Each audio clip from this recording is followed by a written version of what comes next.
안녕하세요. 진실의 힘 임팩TV입니다. 오늘이 문재인 대통령님이 취임한 지 3주년이 되는 날이네요. 얼마 후면 노무현 대통령님 서거 11주기가 돌아오기도 합니다. 며칠 전 알릴레오에서 유시민 이사장이랑 김경수 도지사, 전재수 의원, 이광재 당선인 그리고 강원국 작가가 모여서 노무현 대통령님에 대해서 이런저런 얘기를 나눴었는데요. 다들 오래전부터 노무현 대통령님이랑 인연이 있는 사람들이다 보니 저도 푹 빠져서 울고 웃고 하면서 방송을 봤어요. 거기서 나온 얘기 중에 노무현 대통령님이 노무현 시대가 와도 나는 거기 없을 것 같아요 라고 말씀하시면서 당신은 새 시대의 첫 차가 아니라 구시대의 막차를 탄 것 같다고 하셨다는 내용이 나오는데요. 유시민 이사장은 노무현 대통령님이 구시대의 막차를 타셨다면 문재인 대통령님은 새 시대의 첫 차를 타셨다. 두 대통령님을 따로 떨어뜨려서 평가할 수 없다. 이렇게 얘기를 했거든요. 내내 어두운 데 살던 사람은 그게 어두운 줄도 모르고 살게 되잖아요. 김대중, 노무현 두 대통령님, 진보가 집권했던 10년은 짙은 어둠이 오기 전에 잠시 보여준 노을빛이 아니었나 싶은 생각이 듭니다. 노무현 대통령님이 있었기 때문에 이명박근혜로 대표되는 수구 세력이 얼마나 싸구려인지가 더 분명하게 드러나지 않았을까요? 통합당에서 비대위원장으로 세우려고 하는 김종인 씨, 그분이 하는 얘기가 이런 거예요. 경제 전문가가 대통령이 돼야 한다. 김종인 씨가 갖고 있는 경제 전문가 이미지를 통합당에서도 써먹고 싶기 때문에 되네 안 되네 하면서도 지속적으로 러브콜을 보내고 있는 거겠죠? 저는 이런 통합당과 김종인 씨, 경제 전문가가 대통령이 돼야 한다는 생각이 참여정부 이후에 이명박 대통령이 당선될 때의 생각에서 한 푼어치도 벗어나지 못했다는 생각이 듭니다. 그거 우리 국민들이 한번 해봤지만 땅을 치고 후회하고 있는 거잖아요.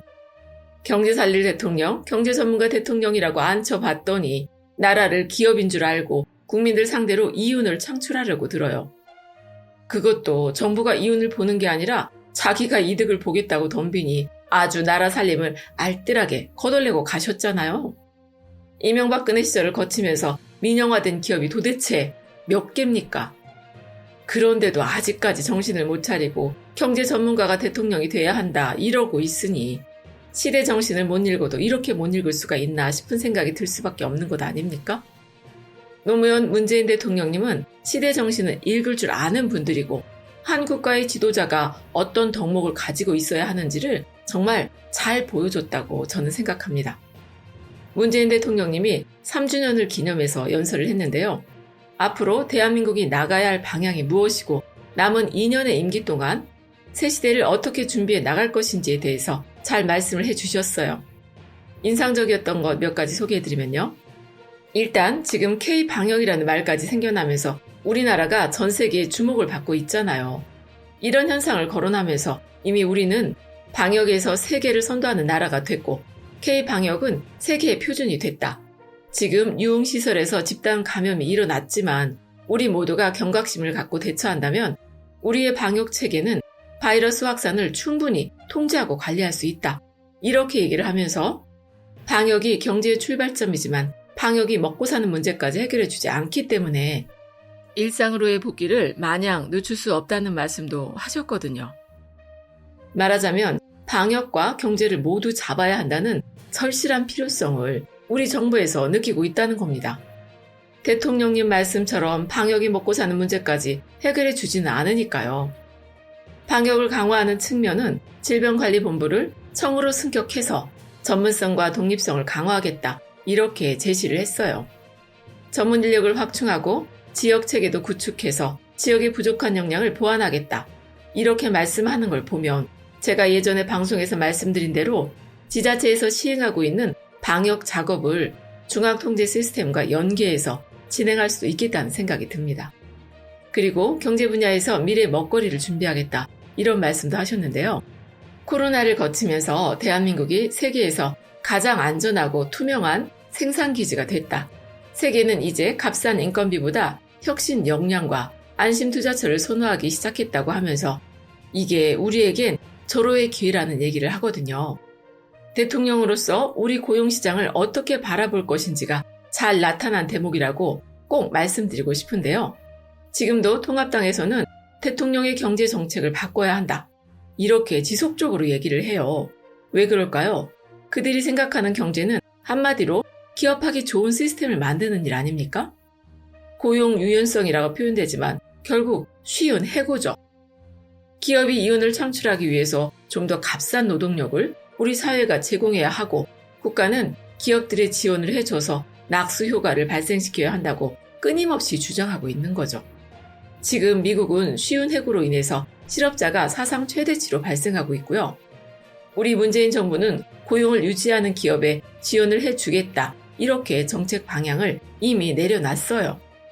이 두 가지 상반되는 정부 정책이 향후에 어떻게 작용하는가 보면 결론이 확실하게 날 거라고 생각하는데요. 지원은 위에서부터 해주고 일하는 사람들은 적은 월급에 언제든지 쉽게 해고될 수 있는 시스템이다 보니까 어려운 상황이 되면 일하는 사람들이 가장 먼저 피해를 보게 되겠죠? 이게 계속 쌓이고 쌓이다 보면 돈 있는 기업들은 토실토실 살이 찌겠지만 대다수의 서민들은 나날이 어려워질 수밖에 없다는 겁니다. 이명박근혜 시절에 소득 격차가 가장 크게 벌어졌던 게 아주 당연한 결과였던 거죠. 통합당이 생각하는 이상적인 경제는 바로 그런 것입니다. 기업이 살찌면 국민들도 살찔 거라고 우리 국민들 머릿속에 환상을 심어주려고 하지만 이미 그렇지 않다는 게 이명박근혜 시대를 거치면서 다 드러났잖아요. 그래서 문재인 정부에서는 사회적 취약층을 지원하고 국민들을 살찌게 하고 소비할 수 있는 힘을 주기 위해서 소득주도 정책을 계속 끌고 왔었던 거죠. 그리고 좀 더 탄탄한 바탕을 만들기 위해서 고용보험 적용을 획기적으로 확대하겠다고 확실한 정책 방향을 이번 연설에서 밝힌 거고요. 이건 한마디로 말해서 어려운 상황이 닥쳐도 우리 국민들이 버틸 수 있는 힘을 정부 정책으로 확대해 나가겠다는 겁니다. 전 국민 의료보험이 위급한 상황에서 발휘하는 힘을 보면 전 국민 고용보험도 위급한 상황에서 정말 큰 힘이 될 거라는 걸 어느 정도 예측할 수 있는 거잖아요. 자세한 내용은 진행 상황이 나오는 대로 차차 말씀드리도록 하겠습니다.